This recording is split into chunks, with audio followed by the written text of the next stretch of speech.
Alors, elles sont vraiment magnifiques ces premières lumières du jour sur le lac Léman. Je vous conseille vivement de venir profiter du spectacle en montant un matin ici à Trélemont. Nous sommes sur les hauteurs d'Aberlulin à Beurpoche dans les Alpes du Léman. Bonjour à toutes, bonjour à tous, je suis ravi de vous retrouver ici. On s'était quitté dans les Vosges du côté de Remiremont pour une vidéo que vous pouvez découvrir, redécouvrir sur le lien qui s'affiche. Et puis bienvenue à tous pour cette nouvelle échappée vélo vert en Savoie-Mont-Blanc. Alors Savoie, Haute-Savoie, et particulièrement si vous êtes vététiste, doivent vous évoquer assez facilement toutes ces grandes stations et leurs bike-parks très réputés. Des stations qui accueillent également des événements VTT majeurs. On pense évidemment au Vélo Vert Festival de Samoin, au Passport du Soleil, à la Transmaurienne ou encore à la MB Race, j'en passe et des meilleurs. Et puis à toutes ces organisations de Coupe du Monde et de Championnat du Monde, encore récemment dans la station de Dégey, tout près d'ici à vol d'oiseau.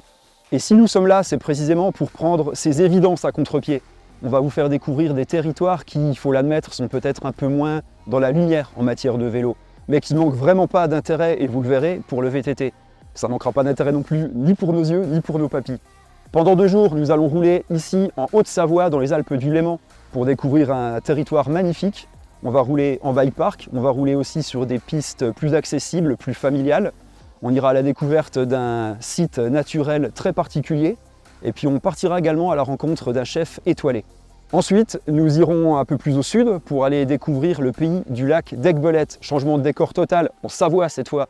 On ira rouler dans les vignes, sur des terrains un peu plus rocailleux. On ira naviguer un peu sur le lac. Et puis si tout se passe bien, on prendra aussi les airs. Allez, on lance un petit générique et puis on se retrouve tout de suite après sur le vélo. C'est parti!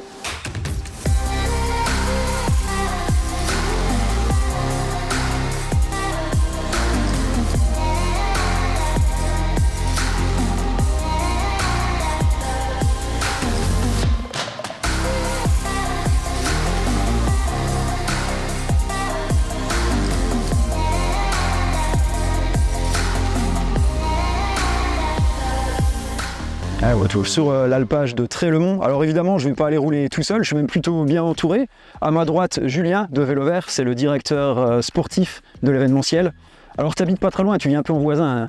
En effet, donc je suis sur Annecy, en Haute-Savoie. C'est pas si loin que ça. Et puis je vous présente évidemment Boris qui sera notre guide toute la journée. Alors on le voit, c'est clairement noté sur son polo, tu es moniteur cycliste français, donc tu connais parfaitement les lieux. Et puis on va s'en remettre à toi toute la journée. Est-ce que tu peux déjà nous dire ce à quoi il faut qu'on s'attende derrière nous? Alors ici on va partir du plateau de Trélemont, donc comme tu l'as précisé, on est au cœur des Alpes du Léman. On va avoir une traversée d'alpage et ensuite une partie en single dans la forêt. On va retourner ensuite de la piste forestière jusqu'au plateau des Moises et au pump track. Donc après le pump track, on va retomber sur un itinéraire descendant plus familial. À quel type de public s'adressent ces itinéraires sur les Alpes du Léman? Alors sur la partie que nous allons faire en début d'activité ici, on va s'adresser plutôt à des pilotes un peu aguerris qui sont capables de rouler sur du single, sur des pentes un petit peu soutenues. Et ensuite sur la deuxième partie du parcours, sur les 15 km le long de la rivière, on va plutôt être sur un public familial ou avec une pratique débutante ou confirmée, on peut réussir à se faire plaisir sur cet itinéraire qui reste très bien balisé. Ouais, écoute, justement, tu l'as très bien vendu. Je propose qu'on y aille tout de suite. Eh bien, allons-y. Allez, on te suit. C'est parti.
Parfait. Bon les gars, ça vous a plu cette première partie? Ouais, vraiment très sympa avec la première partie dans les alpages et après en sous-bois, sinueux, joueur. On s'est fait plaisir. Très bien, je suis content. Alors dis-nous un peu, on est où et on se retrouve où et qu'est-ce qui nous attend? On a fini la première partie, on arrive maintenant sur le plateau des Moises, on est au niveau du pump track. Tu peux tourner un petit peu, là c'est sympathique, là ça te permet de te remettre un petit peu en main. Avant la deuxième partie de la descente, 15 km le long de la rivière, le long de la Menoge, ici en Vallée Verte. Donc là on est sur un terrain qui est un peu plus adapté aux familles on va dire, et en même temps si tu engages un petit peu, tu peux te faire plaisir. Bon, du coup, justement, la descente de la Menoge, c'est la première partie balisée qu'on va faire ce matin. Alors, j'en profite pour vous signaler que tout l'univers VTT en Savoie-Mont-Blanc, donc Savoie et Haute-Savoie, c'est plus de 2700 km de sentiers VTT balisés. Bah écoute, on va pouvoir y aller. Bah oui, il nous reste la très belle partie à faire maintenant, et puis l'avantage c'est qu'arrivé en bas, une navette va pouvoir nous remonter, donc Ah bah ça va très être bien. facile. Ok, allez, ça part.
Bon bah c'était très bien cette descente de la Menoge avec la remontée en navette, c'est un service sympathique qui ouvre pas mal de possibilités. Alors là on change complètement d'ambiance, on est ici au lac de Vallon, alors c'est un site assez confidentiel de Savoie-Mont-Blanc, mais qui est vraiment magnifique, on est juste au pied du Roc d'Enfer, mais surtout Boris c'est un site très particulier qui est né d'un événement lui aussi très particulier. Est-ce que tu peux me raconter l'histoire de ce lac? Oui, exactement, c'est un lac qui est très récent, en fait il date de 1943.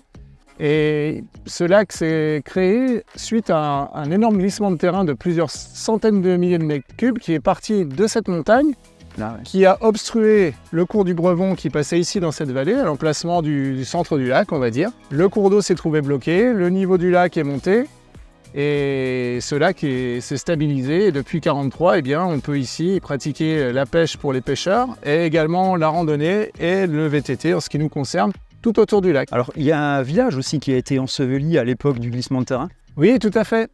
En fait, au moment où le lac est monté, il a mis 1 mois à trouver son niveau et à se stabiliser.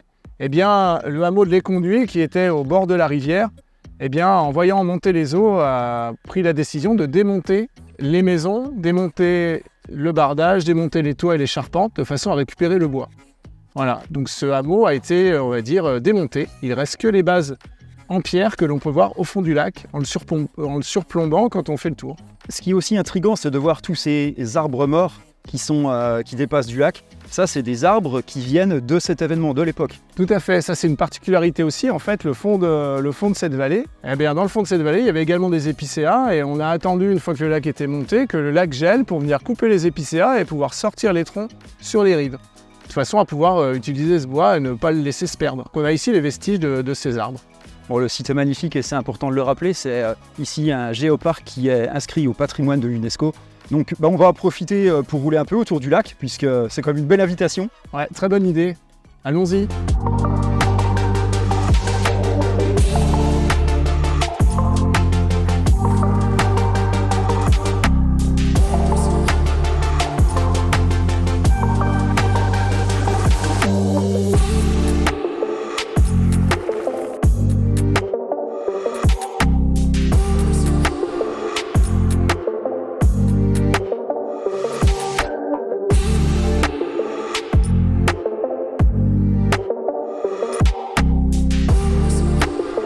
Allez, on a repris un peu d'altitude, retour sur les crêtes pour profiter cette fois du soleil couchant, c'est toujours aussi magnifique. On a passé une première journée géniale dans les Alpes du Léman. Merci à toi Boris, un grand merci pour nous avoir guidés de manière admirable. Bon, après c'est tout le charme et l'intérêt justement des moniteurs cyclistes français. Parle-moi un peu de ton job d'ailleurs. Alors le métier de moniteur cycliste est à la fois un métier d'enseignement pour les plus jeunes, ça peut être aussi une remise en selle pour ceux qui veulent reprendre le vélo, il y en a beaucoup aujourd'hui. Ouais. Et puis c'est ce qu'on a fait aussi aujourd'hui, c'est du guidage sur les plus beaux chemins, sur Savoie et Haute-Savoie, hein. On est un grand réseau MCF, Bien sûr. Moniteur cycliste français, pour vous faire découvrir en toute liberté les chemins, sans que vous ayez à sortir les cartes de votre poche, et vous n'avez plus que le plaisir de rider. Découvrir également le patrimoine, et puis en VTT classique et en VTT assistance électrique. Exactement. Et on a pour tous les goûts. Et on a des profils descendants aussi bien pour le musculaire, et des profils plutôt montants, agréables aussi en électrique. Bon je vous invite vivement effectivement à rouler avec les MCF. En tout cas c'était un plaisir, merci encore beaucoup pour cette journée. Merci Thibaut, un grand plaisir. J'espère Merci on Julien. roulera à nouveau ensemble prochainement. Avec puis, grand plaisir, je suis toujours là. On se quitte ici et puis Julien et moi on va retourner à l'hôtel. Appréciez bien. Ciao Boris, Bon, à la prochaine. salut Thibaut. Salut. Ciao.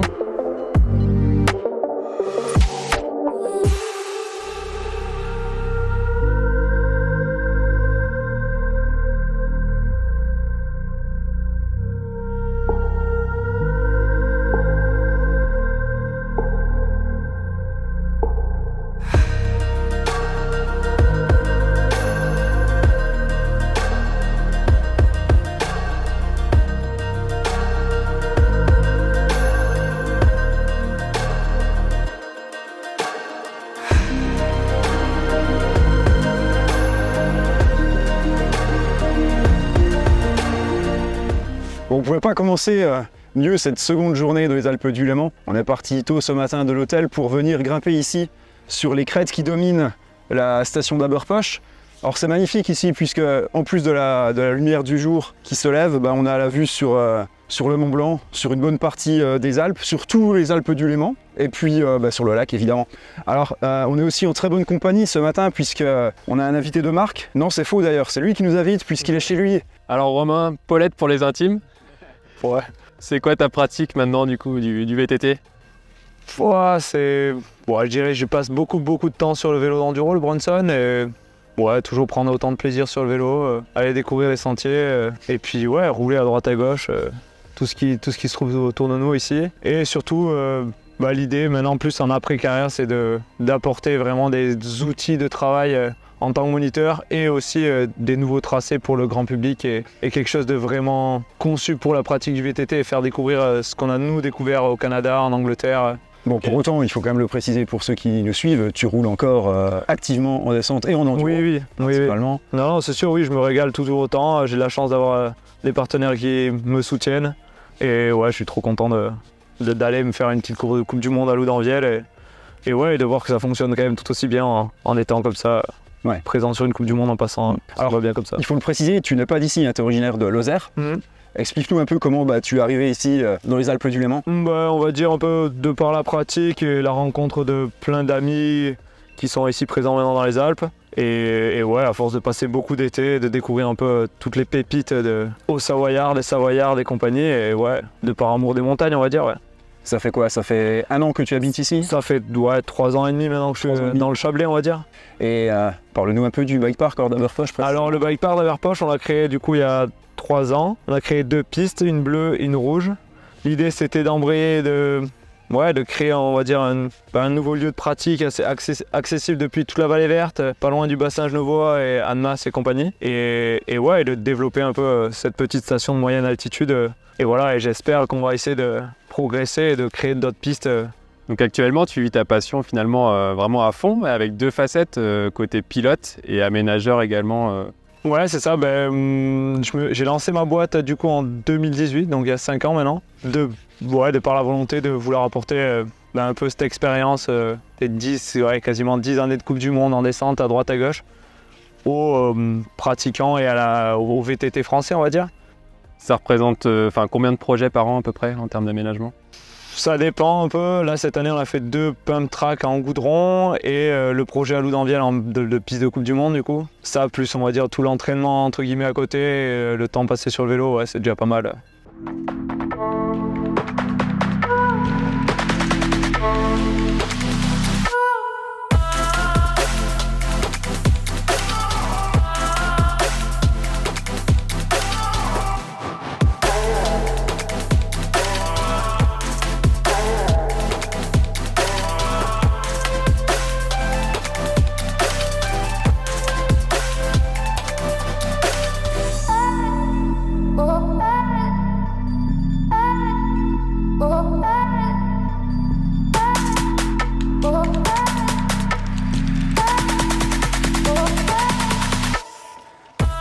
Eh bien, allons découvrir ce bike park.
Ça vous a plu?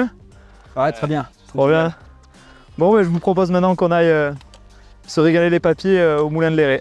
Allez, on te suit. Ouais, ok, alors attends, parce que je pense que tu le connais aussi, on a une bonne connaissance chez Vélo Vert qui, d'après ce que j'ai compris, est un peu sur la route du restaurant. Je pense que tu connais Nicolas Mas, Égérie Bike. Bah carrément, ouais. Bah écoute, moi ce que je te propose, c'est avant d'aller au restaurant, on fait une halte chez lui et puis on discute un petit peu de vélo avec lui. Feu flamme. On fait ça? Allez. Bah Nico, ça nous aurait fait mal de pas faire un détour par chez toi, puisqu'on était du côté du bike park d'Aberpoch avec Romain tout à l'heure. Alors les lecteurs de Vélo Vert, je pense, te connaissent déjà pas mal, puisqu'on a souvent parlé de toi et de ta marque, Égérie. Puis je voulais qu'on rediscute un peu de tout ça devant tes beaux vélos. Alors il y a un truc qui m'amuse, c'est qu'à chaque fois que je te vois, tu me montres quelque chose de particulier, un proto, enfin, tu as pour habitude de toujours nous montrer des vélos un peu insolites. Ouais, je m'arrête un peu jamais en fait de ce côté-là. Chaque fois que je finis les tests sur un de mes vélos perso, je recommence avec une nouvelle idée et puis du coup je me refais un proto et puis voilà. Ouais. Et c'est un peu autofinancé, donc ça me coûte l'histoire de la boîte de vitesse.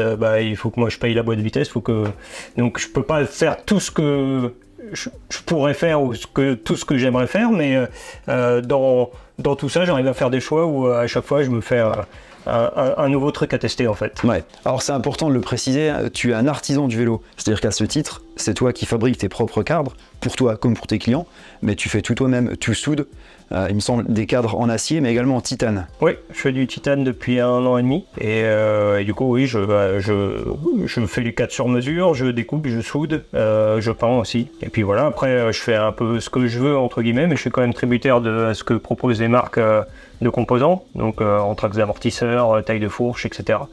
Et du coup, je dois m'adapter à ces contraintes-là. Par exemple, la boîte de vitesse, il faut s'adapter aux contraintes de la boîte, le format qu'elle impose, et puis la géométrie qu'on peut et la cinématique qu'on peut faire autour de ça. Et donc voilà. Alors parle-nous un peu plus de la marque. Alors Égérie, dans un premier temps, c'est né il y a combien de temps? Alors au départ, Égérie, c'était autour de la moto.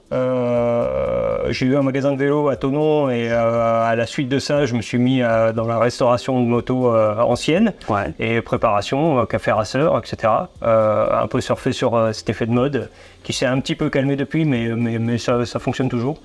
Et du coup, au bout de quelques années, j'avais accumulé suffisamment d'outils et de savoir-faire pour me dire je vais essayer de faire un cadre. Au final, le VTT, c'est quand même... Enfin, le vélo et puis surtout le VTT, c'est quand même ce qui me représente le mieux depuis je suis adolescent, on va dire. Et donc je suis revenu là-dessus, j'ai essayé de faire un cadre et puis ça a marché. Puis derrière, j'ai créé un gabarit, une première version, j'ai fait un deuxième cadre qui était un peu plus droit que le premier, et puis un troisième, etc. Et puis c'est parti, quoi. Ça fait un peu plus de 3 ans maintenant. Alors quel est le concept? Tu fais que du sur-mesure du coup, puisque tu travailles à la commande et uniquement à la commande, on est d'accord? T'as pas de stock?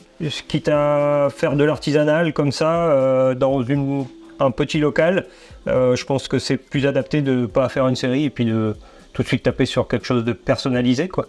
Donc on arrive comme ça, tu prends dans mensuration, tac tac tac. Et non, je fais pas d'études posturales à l'ancienne parce que en VTT pour moi c'est pas cohérent. Si on faisait vraiment de la longue distance à la limite, les ultras comme certains font maintenant, pourquoi pas.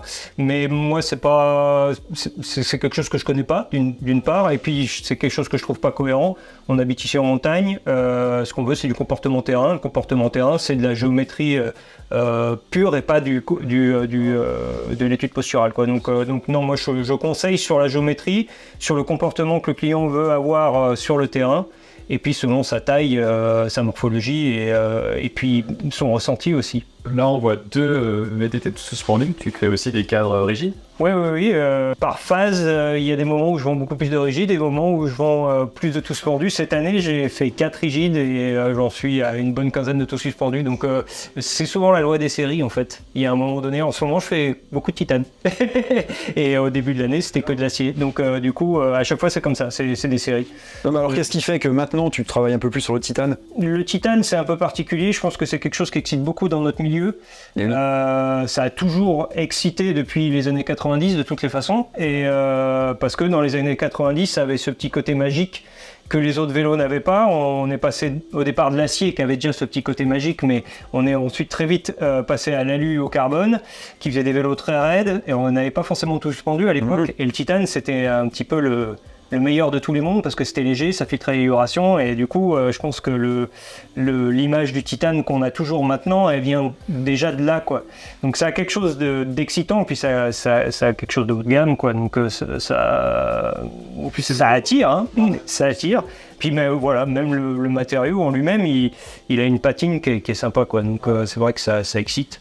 Alors dis-moi, combien de temps tu mets pour finir un cadre? Pour le souder de A à Z? C'est très variable, ça peut aller vite sur un modèle assez simple, un semi-rigide, ça peut être fait dans une journée. Donc on part de là, et puis après ça peut aller jusqu'à une semaine complète de boulot, hors peinture, quoi, selon la complexité du travail. On est ici dans ton atelier, là je vois il y a un marbre, un poste à souder, un tour. Quelles sont justement un peu les étapes de construction d'un cadre tel que celui-ci? Alors déjà, il y a beaucoup de temps qui se passe derrière l'ordinateur, parce qu'il faut converser avec le client, identifier ses besoins, voir quels sont ses goûts un petit peu en matière de roulage. Alors l'idéal, ce serait de pouvoir les rouler avec lui à chaque fois, ce qui n'est pas toujours possible, mais du coup, d'essayer de le questionner un maximum pour savoir quelle géométrie et comment l'orienter, quel matériau même utiliser. Donc ça prend du temps. Ensuite, faire le plan, à force, on a des plans un peu tout près, il suffit de changer les codes dedans, ça c'est relativement rapide. Et à la suite de ça, le choix des tubes, la découpe des tubes, l'ajustement que je fais ici avec mes différentes machines. Et puis à la suite de ça, on soude. Et à la suite de ça, on peint, enfin on nettoie, on réalise, on peint. Enfin, il y a plein de petites étapes, quoi, finalement. Tu réalises toi-même tes peintures? Oui, dans mon petit garage à côté, je suis fait une petite cabine de peinture. C'est de la peinture carrosserie, quoi. Ça me permet de faire du 100% personnalisable. Bon écoute Nico, on va te laisser travailler, d'autant qu'on est attendu au moulin de Léré. Donc merci pour l'accueil. Avec plaisir. Et puis, je te dis à bientôt. Avec plaisir.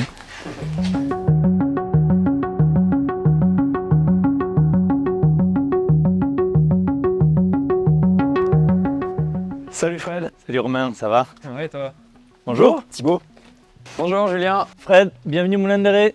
Merci de me recevoir. Avec grand plaisir. Et c'est vraiment super joli. Super. Bon, mais je crois que vous allez savoir que vous avez bien roulé aujourd'hui.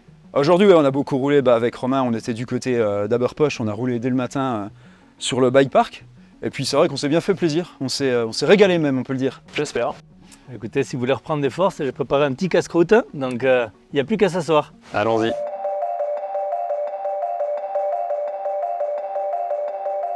Alors Fred, je suis obligé de te poser la question tout de suite. T'as pas l'accent de Haute-Savoie, manifestement. Non. Il faut que tu me racontes d'où tu viens.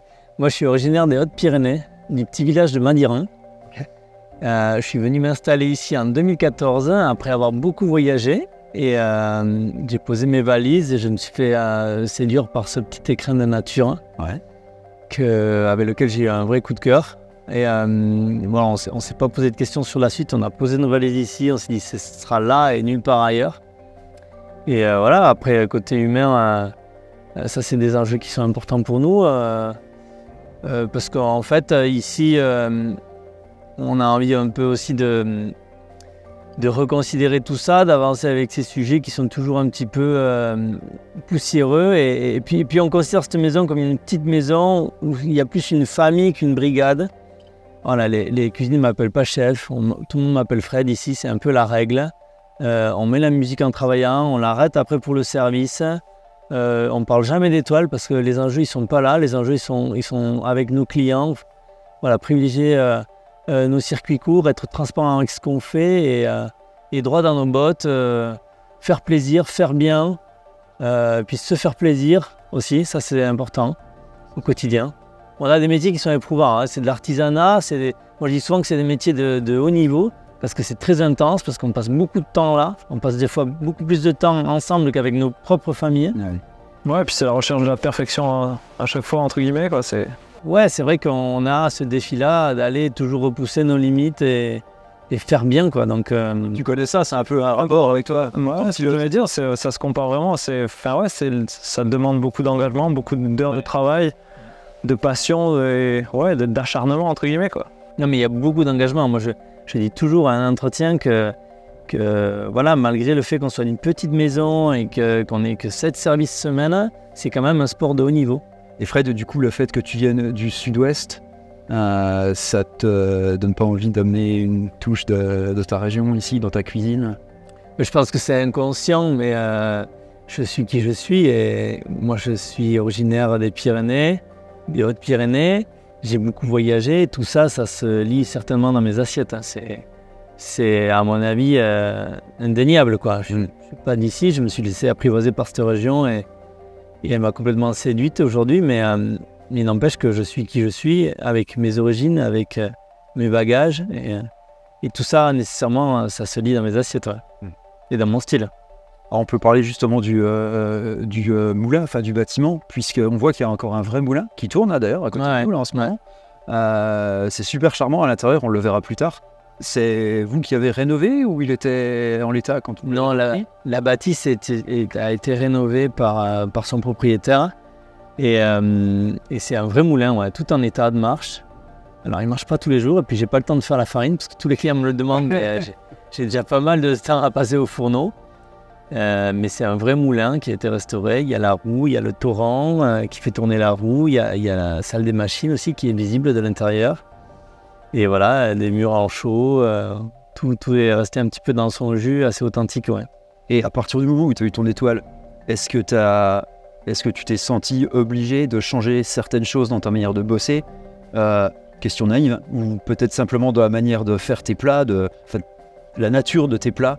Non, tu restes fidèle à ce que tu faisais avant. Ouais, nous, à aucun moment, on a eu cette réflexion-là ou ce changement de cap. Okay. Nous, le cap, on l'a pris peu après le départ ici. Au début, on ne savait pas trop où on allait. On ne sait pas faire autre chose que ce qu'on fait, mais on le faisait à une autre échelle. Ouais. Puis très vite, on s'est pris en main, on a pris des décisions importantes et on a tracé le chemin qu'il fallait qu'on trace.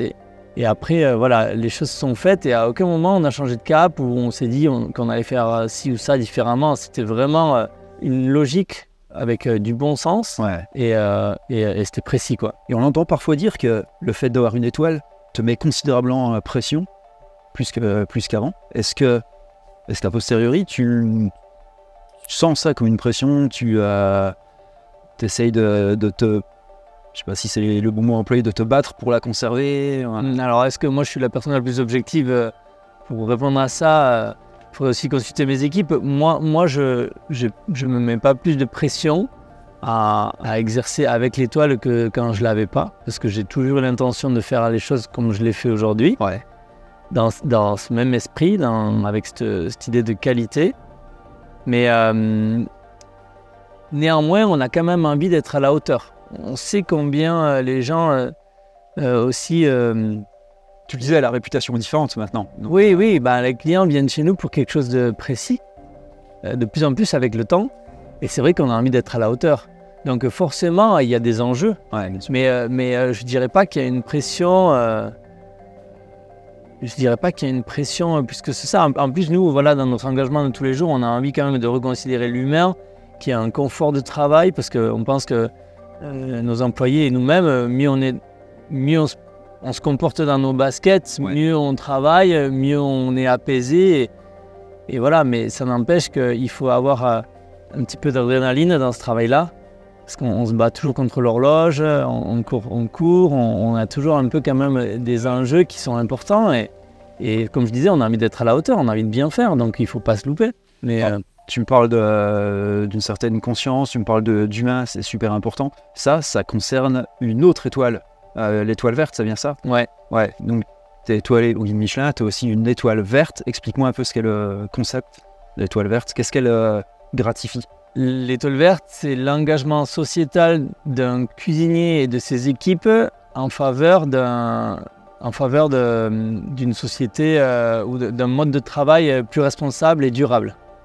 Donc il y a plusieurs critères qui sont pris en compte là-dedans. C'est l'humain, comme tu viens de le citer, si bien. Il y a aussi le circuit court, le gaspillage, les choix énergétiques. Ça comporte toute une catégorie de décisions ou de prises de position qui peuvent avoir un impact demain sur notre métier et sur la société. Donc et ces engagements forts, chacun après dans sa catégorie prend les engagements qu'il veut, mais toujours ça sera en faveur quand même d'une pensée durable et responsable. Cette étoile verte, tu l'as obtenue quand? En 2020, à la première édition. C'était la première édition. On a été 50 en France à l'obtenir.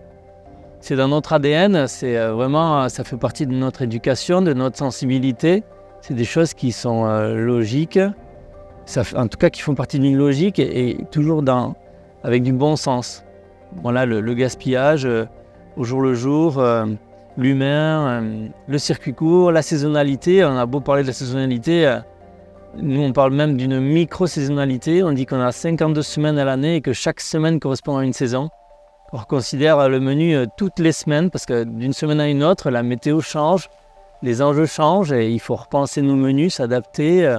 On ne mange pas pareil quand il fait 40 degrés que quand il en fait 20. Et d'une semaine à l'autre, ça peut varier tout ça. Et puis on ne va pas manger, on va avoir le même plaisir quand il pleut, quand il fait très chaud. Je pense que c'est important. En effet, j'ai remarqué que la carte n'était pas affichée, donc il n'y a pas de carte. Non. Tu travailles sans carte. Exactement, ouais. D'accord. Ouais, on est incapable de faire un menu à l'avance. C'est les artisans et notre écosystème qui va décider de tout ça. Ouais. Alors on entend souvent parler de chefs qui mettent en avant leur spécialité, donc toi, on est d'accord, tu n'as finalement pas de spécialité. C'est peut-être ma spécialité, c'est ta de spécialité pour l'avoir, d'accord. m'adapter à tout ça et de composer au jour le jour. Pourtant, je suis persuadé qu'il y a des choses que tu adores faire plus que d'autres. Est-ce que tu peux nous donner quelques exemples de plats qui te tiennent vraiment à cœur? Non, je pense pas adorer quelque chose plus que l'autre. Après, ce que j'adore, moi, c'est un petit peu ce qui est notre ADN. C'est composer avec notre territoire, donc les plantes sauvages. Ouais, bien sûr. Qui fait vraiment partie de notre ADN. Après, moi, j'ai un fil conducteur dans ma cuisine, c'est le fruit.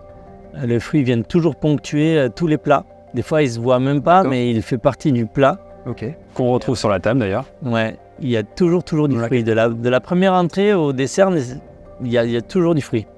Toujours. Et c'est là où je vais chercher de la complexité, du relief, de l'assaisonnement, de la texture. C'est là où je vais puiser pour assaisonner mes plats en grande partie. Ouais.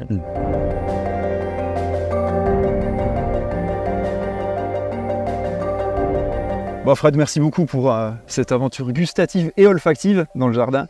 C'était génial, on s'est régalé, on a pris beaucoup de plaisir. J'espère qu'on se reverra assez vite. Avec grand plaisir. On va aussi saluer Romain, puisque on va en rester là aussi pour le ride. Merci pour le guiding ce matin. Avec plaisir. Pour les rotations sur le bike park. Je te dis également à très vite. Bon, quant à nous, on va continuer notre périple en Savoie-Mont-Blanc. Julien, est-ce que tu peux nous parler un peu de la suite du programme? En effet, on quitte les Alpes du Léman et on prend la direction de la Savoie, direction le pays du lac d'Aigbelette. Merci messieurs encore. Merci. À très vite. Salut Julien, à bientôt.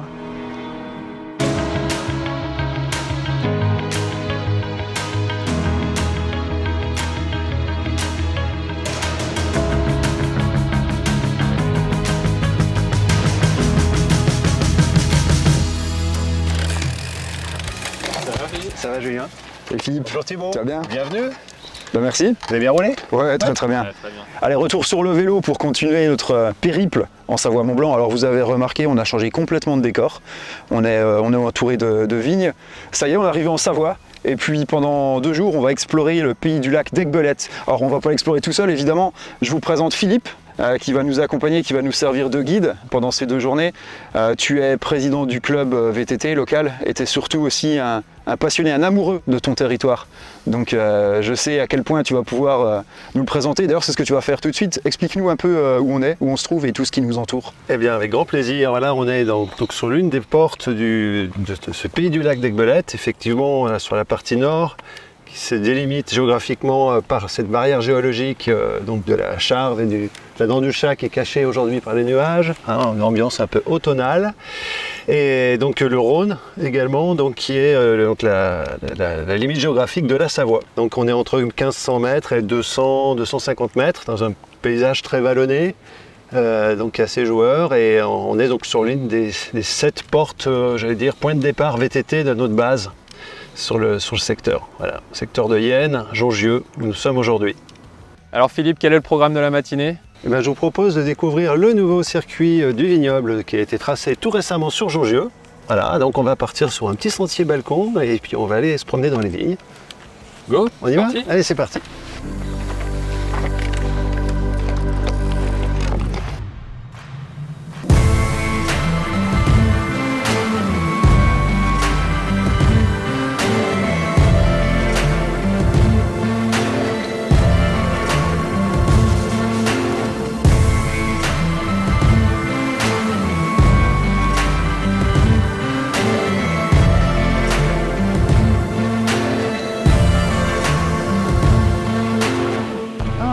Bonjour Julien. Ah, salut Philippe. Écoute, je suis avec Julien et Thibaut. Qu'est-ce que tu fais de beau? Eh ben, je suis en train de faire des prélèvements pour voir si le raisin est mûr pour les vendanges.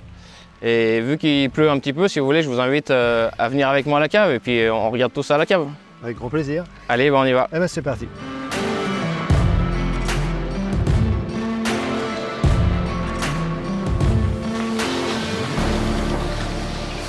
Bah, Julien, merci de nous recevoir. C'est ici que tout se passe alors. Voilà, on est dans la cuverie, hein, c'est là où on reçoit la récolte. Et justement, là, je m'apprête à échantillonner quelques grappes en vue de déclencher la date des vendanges. Donc, on se sert d'un réfractomètre, qui est un outil pour savoir à peu près la densité de sucre que l'on peut avoir dans une baie de raisin.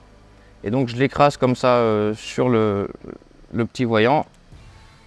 Et après, on regarde un petit peu dans la lumière. Et là, voilà, on s'aperçoit que le raisin est à 12 degrés d'alcool potentiel. Donc ça reste un petit peu aléatoire comme échantillonnage, mais ça nous donne quand même un bon reflet de la récolte à venir. Et là, voilà, le raisin est quasiment mûr. D'accord. Donc en fonction de toutes ces mesures, vous allez décider voilà. du moment auquel vous allez déclencher les vendanges. Tout ça, c'est la maturité, donc voilà, vraiment technologique. Et après, on goûte quand même aussi le raisin pour savoir si la peau est mûre, si les pépins sont mûrs.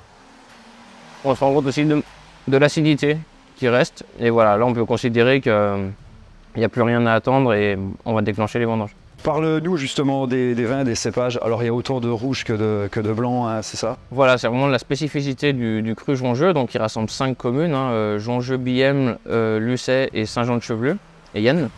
Et donc on a 300 hectares de vignes et vraiment la caractéristique de notre vignoble, c'est justement d'héberger autant de rouge que de blanc, quand la Savoie fait plutôt 70% de blanc. Voilà, notre secteur est très varié. Et on a également la chance d'avoir des très bons terroirs pour la roussette, qui est notre seconde vraiment spécialité, où on a un tiers de la production de roussette de Savoie dans le secteur, et notamment 2 crus de roussette, donc le Marétel et le Montou à l'entrée du tunnel du Chat. Et ils forment eux deux un petit peu voilà, l'élite des blancs de Savoie. C'est des cépages qu'on ne trouve qu'ici? C'est ça, c'est vraiment des terroirs bien définis. Hein. Le Marétel, c'est environ 25 hectares de vignes. Il faut imaginer que la vigne, on est vraiment à flanc de coteaux. La vigne produit moins. Mais bon, la nature du terrain étant encore plus calcaire, on extrait vraiment plus de minéralité et de concentration. Des vins blancs destinés vraiment à la gastronomie, hein, qu'on sert dans des restaurants étoilés dont on est fortement doté dans le secteur. Et c'est notamment un vin qui va se révéler dans les années à venir, donc à garder 3 à 5 ans facilement. Le domaine représente combien d'hectares Donc nous, c'est un domaine familial, hein, on est 4 associés aujourd'hui et on a environ une trentaine d'hectares. Voilà, il y en a qui sont plutôt des associés qui sont plutôt sur la vinification et la partie viticulture, et d'autres qui s'occupent plutôt du commerce, parce que voilà, on commercialise tout en bouteilles et on fait environ 200 000 bouteilles par an. Tu sais ce qu'on attend, nous, on aimerait bien pouvoir goûter un petit peu. Et ben, je pourrais vous proposer d'aller déguster justement le millésime 2022 de la récolte dernière, qui est... Allez, bah, allons-y, on va au carreau. On te suit. Alors Julien, qu'est-ce que tu nous proposes? Qu'est-ce que tu nous fais déguster? Et ben justement, donc on va goûter le fameux Marétel dont je vous ai parlé tout à l'heure. Ouais. Donc là, on est sur un 2022. Hein. C'est un vin qui est encore un petit peu jeune, mais vous allez voir, c'est déjà très expressif, très aromatique. Donc ça, il y a un côté assez floral, un petit peu fruits à chair blanche, un peu pêche, un peu le... Et donc d'ici quelques années, si on a la patience d'attendre de 3 à 5 ans, on va aller vers des notes un petit peu de fruits bien mûrs, un petit côté mielleux même quelquefois, Ouais. petit côté cire d'abeille. Et dès lors, bon, ça restera un blanc sec, mais qu'on peut accorder en mangeant avec tous les poissons d'eau douce, voilà, avec des filets de perche. Et c'est vraiment un vin qui gagne à être découvert. Un vin qui a été récompensé également. Voilà, donc on se prête bien au jeu des concours et il a été primé l'an dernier au Salon de l'Agriculture par une médaille d'argent. Donc c'est toujours une fierté Bravo. et une petite récompense pour le vigneron d'être reconnu par ses pairs.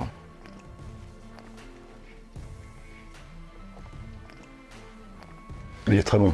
Très agréable. Nous, on a la chance en Savoie d'avoir des cépages autochtones, donc comme on a cité le Jacquère, l'Altesse, avec lequel on fait la roussette, et la Mondeuse, et ce sont déjà des cépages qui ont déjà une forte identité et qu'on préfère, on va dire, laisser en vin monocépal. Après, pour élargir les gammes, nous, par exemple, notre exploitation, on a créé un assemblage avec du Gamay et du Pinot.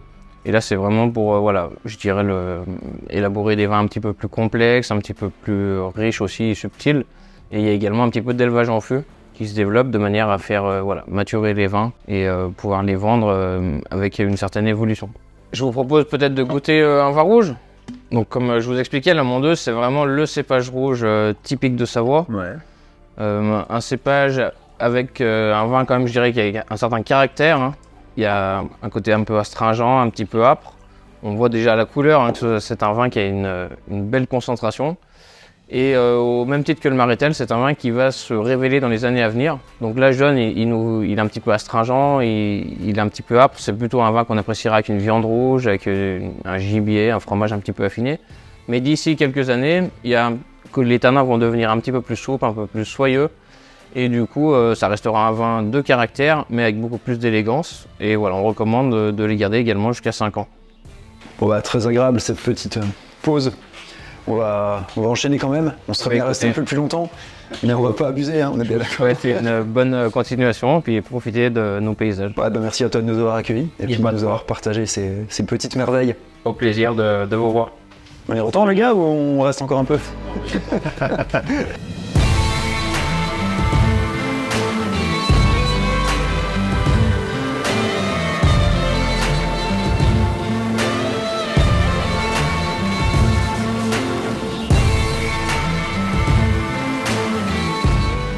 Bon, alors je vous rassure, on n'a pas abusé du bon vin de Savoie, d'autant qu'ici il s'agit de rester lucide. Il y a quand même un peu plus de verticalité ici. Philippe, est-ce que tu peux m'expliquer un peu où on se trouve et puis là où on va rouler maintenant?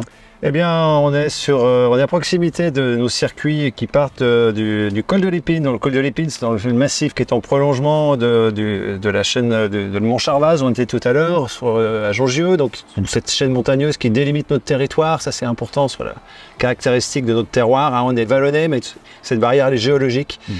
Voilà, donc et de ce côté-là, on a le lac d'Aiguebelette qui est donc notre perle, notre porte d'entrée un peu du territoire. Donc les chemins qui sont ici sont un peu plus engagés. On a quand même du vallonné aussi, donc on a un petit peu pour tous les goûts. Et là, le circuit qu'on va terminer va nous ramener donc au point de départ de la maison du lac. Ouais, en effet, on a attendu. Écoute, on y va tout de suite alors. Allez, go!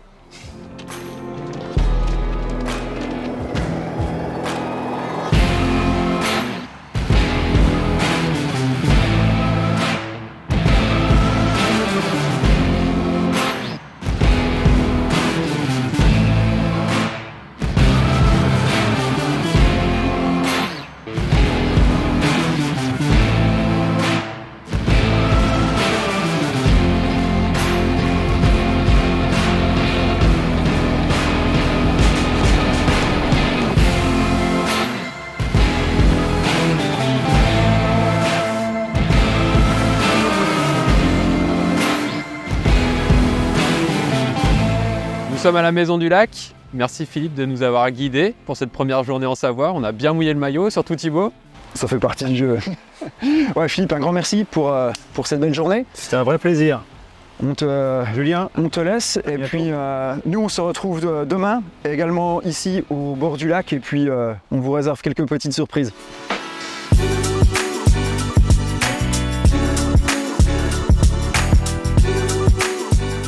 Retour sur les bords du lac d'Aiguebelette pour cette seconde journée en Savoie. Alors on a une invitée de marque aujourd'hui puisque c'est Déborah Motch, pilote ambassadrice Savoie-Mont-Blanc qui va rouler avec nous toute la journée. Mais avant de rouler, on va embarquer sur des canoës et puis si tu le veux bien, Déby, on va discuter un peu de toi, de ton activité. Avec plaisir. Allons-y.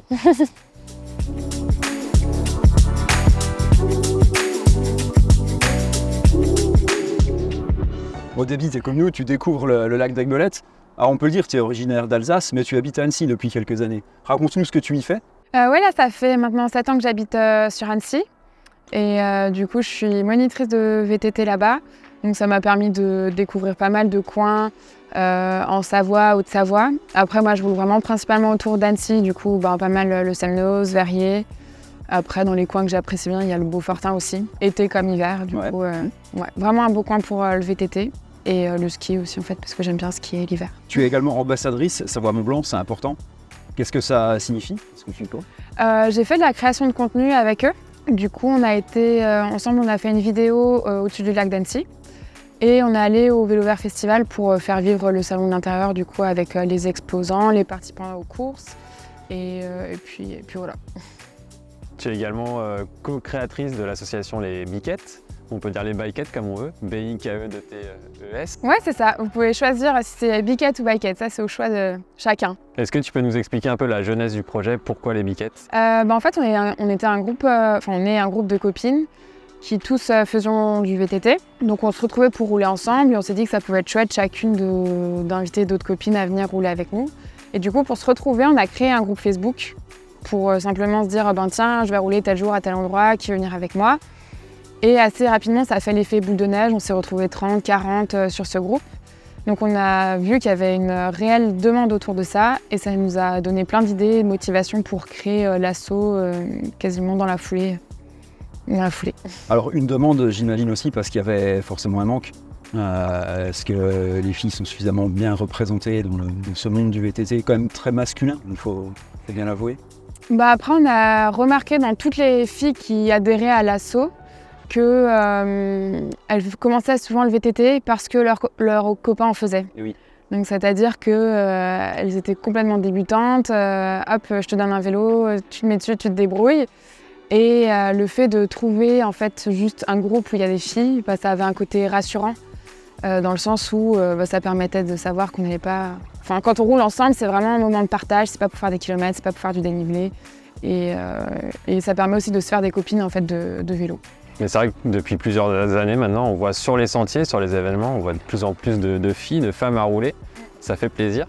Ouais, c'est vrai qu'il y a une dizaine d'années, je me souviens être venue sur des événements comme la Passport, le Vélo Vert, ou même des enduros, où au final on était très peu nombreuses.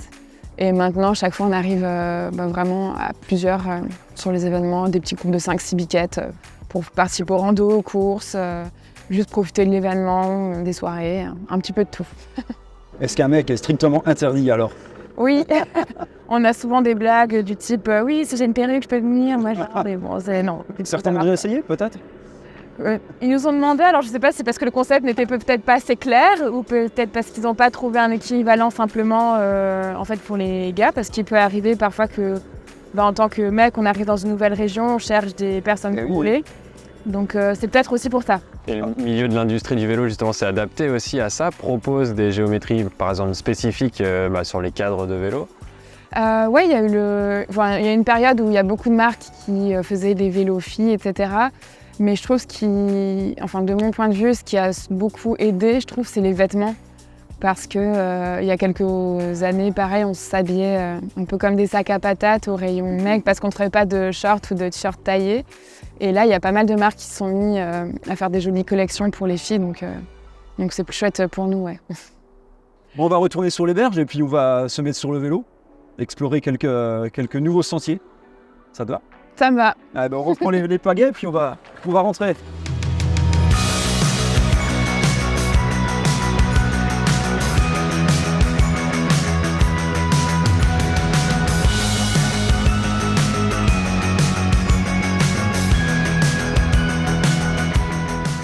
Bon, merci Pipo pour le prêt des canoës.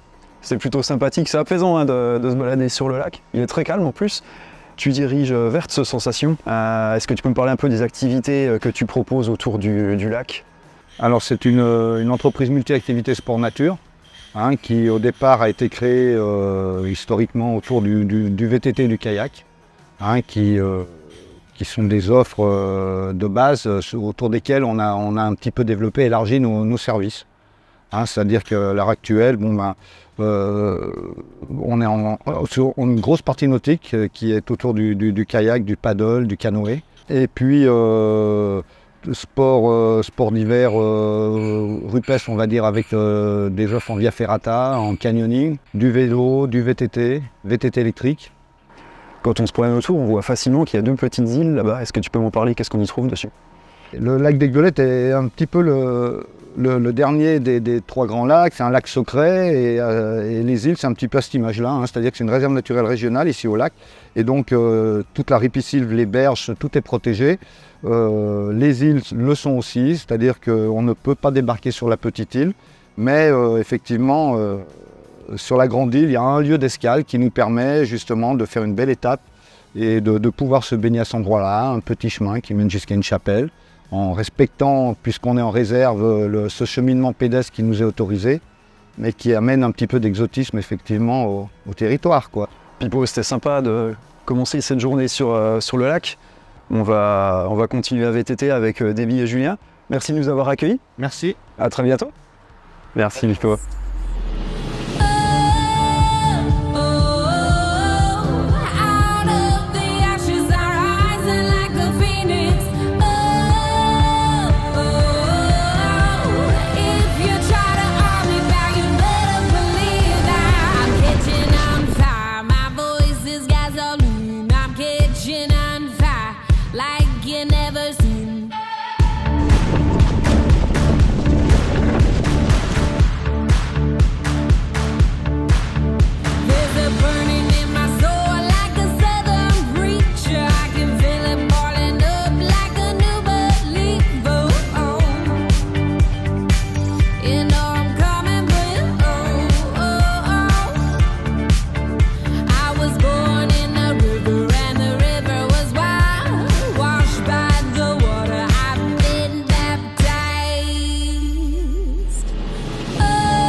C'était sympa, Déby, d'avoir roulé avec nous aujourd'hui. Ouais, c'était une chouette sortie, ça alternait des passages en forêt avec une crête un petit peu plus dégagée à la crête au belvédère de Recorba. C'était vraiment sympa. Bon, merci d'avoir passé la journée avec nous. Alors c'est pas tout à fait terminé, on va se quitter ici. Avec Julien, on va repartir du côté du lac d'Aiguebelette. On a navigué ce matin, on a roulé cet après-midi. Et puis là, on va prendre les airs.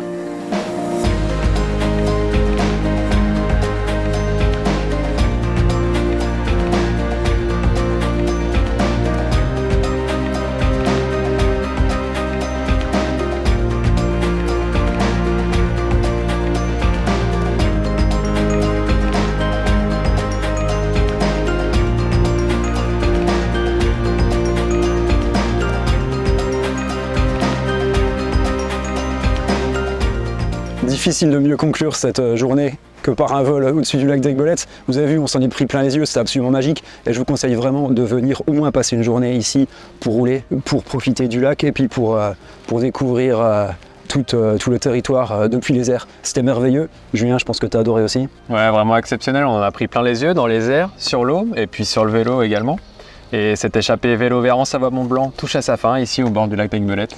Faut faire attention, c'est pas tout à fait terminé. Dans le prochain magazine, vous pourrez retrouver un grand reportage. Je vous invite à vous le procurer en cliquant sur le lien qui s'affiche. Je remercie l'agence Savoie-Mont-Blanc, je remercie l'OT des Alpes du Léman, l'Office du tourisme du pays du lac d'Aiguebelette. Je remercie évidemment Jordan pour les photos et Lucas pour la production. Et il me reste à vous dire à très bientôt pour découvrir un autre territoire. Salut!